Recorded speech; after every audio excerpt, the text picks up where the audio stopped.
Hello, and welcome back to my channel. It's good to have you back. Today I'm going to talk briefly about a determination by the United States Food and Drug Administration's Non-Prescription Drug Advisory Committee about the effectiveness of oral phenylephrine as a nasal decongestant. Phenylephrine is the most popular nasal decongestant that's sold in the United States today. It's used for primarily nasal, ear, and sinus decongestion in many of the over-the-counter cold and allergy medications that are taken orally, meaning by mouth, such as Sudafed PE, Vicks, NyQuil, Sinex, nighttime sinus relief, and Benadryl Allergy Plus congestion. Phenylephrine acts primarily by constricting or narrowing the blood vessels.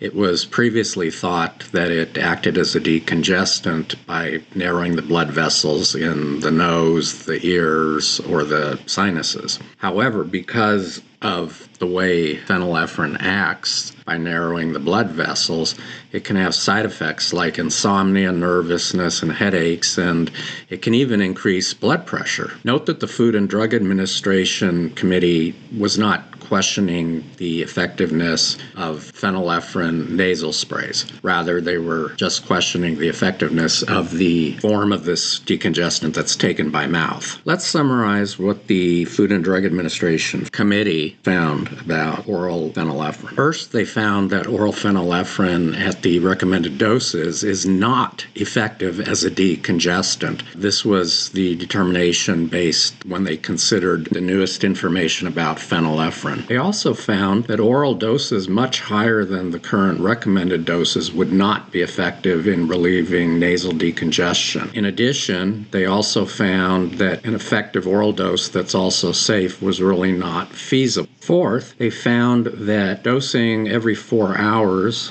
which is the current usual recommended dosing, is really too long of an interval. That dosing to be effective would have to be much more frequent, which is not really feasible. So in conclusion, they found that besides not being effective, there's really no reasonable dose or dosing interval of oral phenylephrine that can realistically be found to adequately treat nasal, sinus, and ear congestion. So, what comes next? Well, there's a couple of things. First of all, the committee does not make the final recommendations for the Food and Drug Administration. So sometime in the future, the Food and Drug Administration will have to decide whether to accept or reject the committee's findings. Most of the time, the Food and Drug Administration accepts the committee's findings and makes a final administration decision that matches the findings of the committee, but this is not 100% always the case. If the Food and Drug Administration does accept the committee's recommendation and determines that phenylephrine should not be sold over the counter for decongestion, it's possible that all of the over-the-counter medications that contain phenylephrine may need to be pulled off the shelves. If this happens, there still is an alternative available, which is pseudoephedrine.